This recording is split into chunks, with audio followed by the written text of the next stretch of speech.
What are contractions in English grammar? In this video, you are going to learn about contractions in English grammar.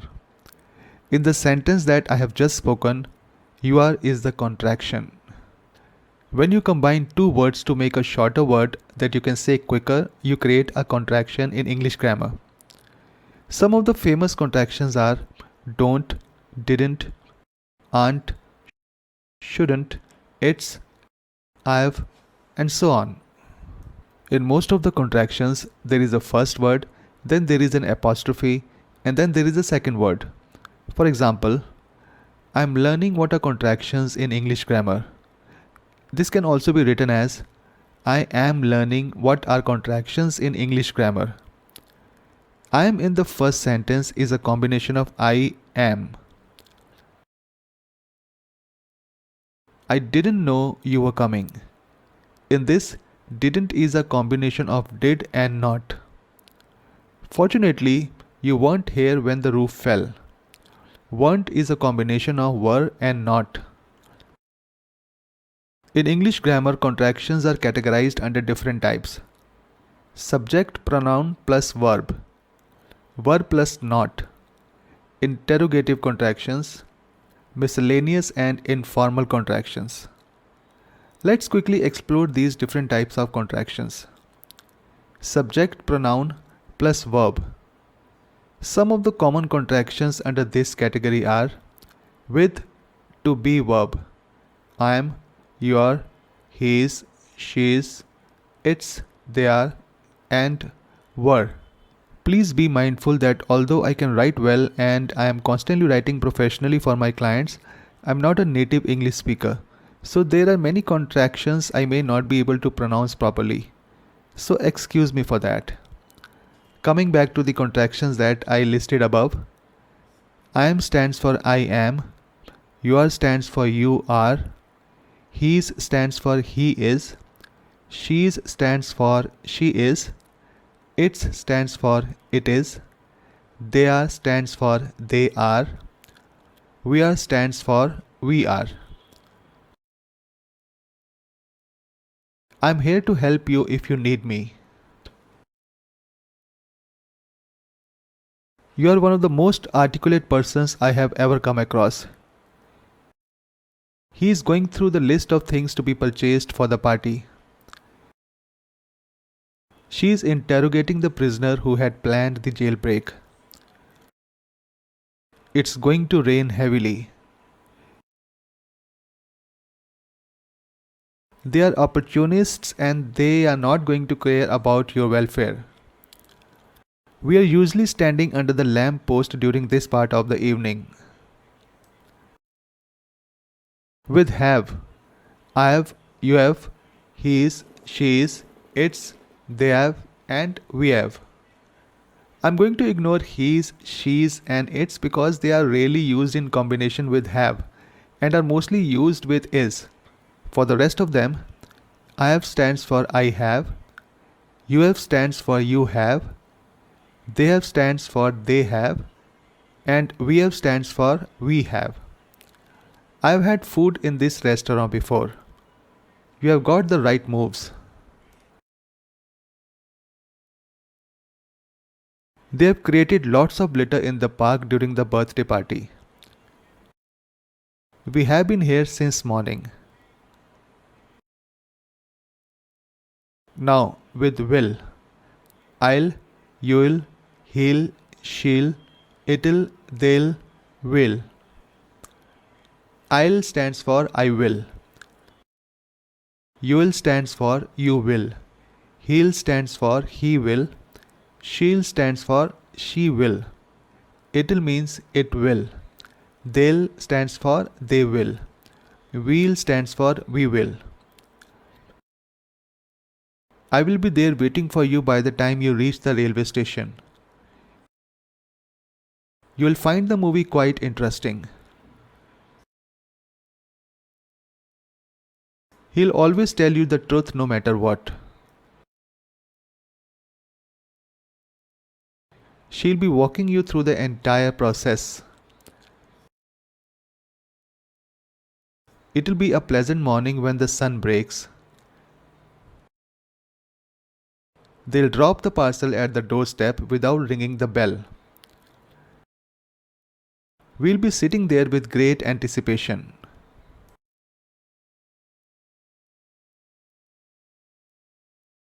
With would or had. I'd, you'd, he'd, she'd, it'd, they'd, we'd. I'd stands for I would or I had. You'd stands for you would or you had. He'd stands for he would or he had. She would stands for she would or she had. It'd stands for it would or it had. They'd stands for they would or they had. We would stands for we would or we had. I'd never lie to you.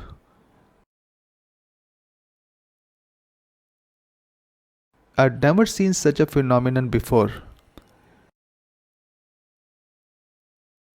You'd be surprised to know how well she plays the harp. You had practiced a lot to gain such a level of proficiency. He would often lie to his parents those days, but now he has mended his ways. He had won a gold medal in archery when he represented his school in 1973. She would never steal even if she had no money. She had never come to school late, so everyone was worried why she had not arrived yet. Since it would never start on the first try, they often had to push the car a long distance to make it start. Since it had rained in the morning, they had to wade through knee-deep water. They would often hang around atop the water tank making funny remarks at people passing by. They had misjudged the situation and now they were surrounded by 5 muscled hoodlums. We'll never charge you more than the fair price. We had never handled such a situation before. Contractions are mostly used in conversations because speaking long sentences can be taxing for many. They are not used in official speak or official documents. Even in literary works, contractions are used to portray a person speaking in a particular manner. They are not used in the usual narrative. Contractions are liberally used in songs and poems. We didn't start the fire. I will do anything for love, but I won't do that. Gimme, gimme, gimme. In fact, contractions are so popular in poetry, there is a complete set of poetic contractions. In poetic contractions, a poet may use "twas" instead of "it was" or "over" for "over." Here is an example. I am nobody. Who are you? Are you nobody too? Then there is a pair of us. Don't tell. They would banish us, you know. How dreary to be somebody. How public, like a frog. To tell your name the livelong day to an admiring bog. This is a poem by Emily Dickinson. Do I use contractions when writing for my clients? Normally I don't, but it depends on personal choice. Now we come to the don't part, which stands for do not. This is the verb plus not. There are certain verbs that can be contracted with not to represent their negative meaning. Isn't, aren't, weren't, wasn't, won't, can't, don't, doesn't, didn't, haven't, hasn't, hadn't, wouldn't, couldn't, shouldn't, mustn't, and needn't. Some less commonly used contractions in this category are shan't, mightn't, and oughtn't. The use is outdated, so I'm not going to explain them to you. Otherwise, isn't stands for is not, aren't stands for are not, weren't stands for were not, wasn't stands for was not, won't stands for will not, can't stands for cannot. A small note. There is a difference between cannot and can not. The contraction can't is used for cannot and not for cannot. Cannot is usually used in a sentence that has something like not only but also. Something like she can not only sing well but can also compose original music. Now continuing with the verb and the not word.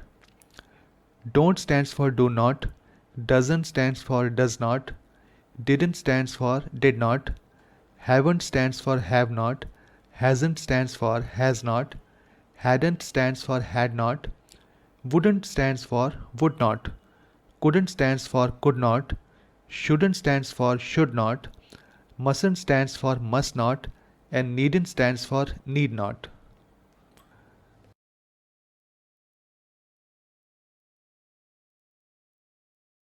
Perhaps this isn't the right time to be frank. They aren't going to take the news well. They weren't present at home during the break in. It wasn't late in the afternoon, but still the sky appeared dark. As an ethical journalist, he won't reveal his source. He can't be sure exactly where he found the baby. We don't know why there is no signal, but we can't make a phone call right now. She doesn't understand English, but she can speak in French. The parcel didn't arrive on time and the courier guy found the door locked. We haven't heard from him since yesterday, and now people in the family are worried. The cat hasn't touched its food for the whole day today. They hadn't seen him in the neighborhood for 2 years, and then he suddenly appeared in a Mercedes. They wouldn't tell the police what they had seen, fearing backlash from the mafia. She couldn't read the paper because the Braille version was not available in the library. Shouldn't you be in the class right now because it's already 9 am? You mustn't pick up so much weight with wrong posture because you can injure your back. You needn't have come at this hour because I could have gotten myself a taxi. Then there are interrogative adverbs contractions. Interrogative means they are asking some sort of a question. Some of these contractions are who is, that stands for who is, who are, that stands for who are, who would stands for who had or who would, what's stands for what is, what are stands for what are, what'll stands for what will, what would stands for what had or what would, what have stands for what have, whence stands for when is, when are stands for when are, when'll stands for when will, where stands for where are, how stands for how is, how stands with how will, how it stands with how had or how would, how stands for how have.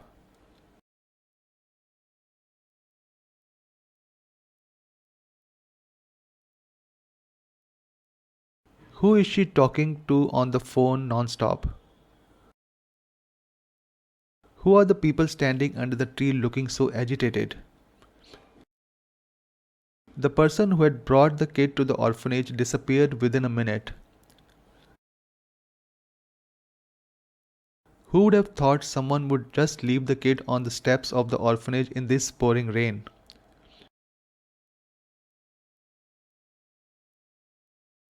What's the point of having such a long discussion if you don't understand anything?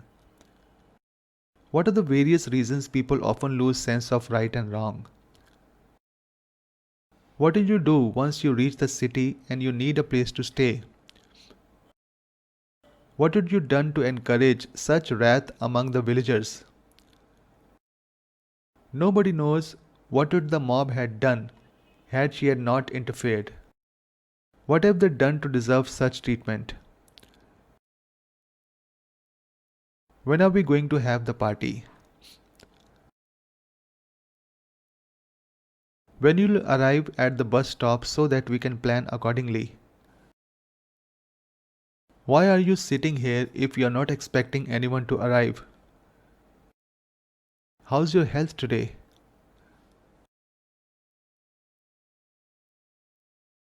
How will he bring all the horses inside by himself? How'd he achieve the seemingly impossible task? Nobody knows.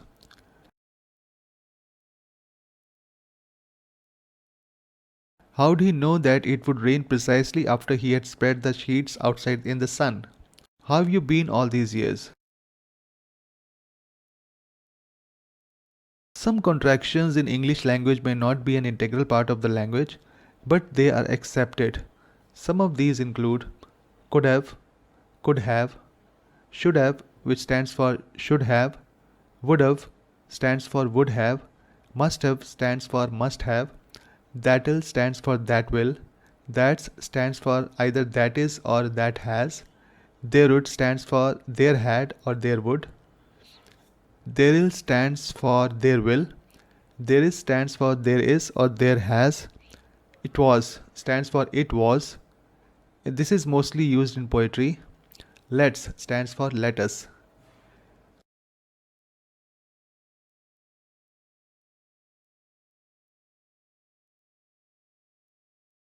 There are also some colloquial contractions that you may also call slang contractions. They are not part of English language, but they have been mutated into the local dialect, especially among inherently English speaking countries. You may not find them in the countries that are not native English speakers. I'm not comfortable speaking them because they are spoken with an accent that I don't have. So if I speak them, I may sound funny. Nonetheless, I'm listing them here.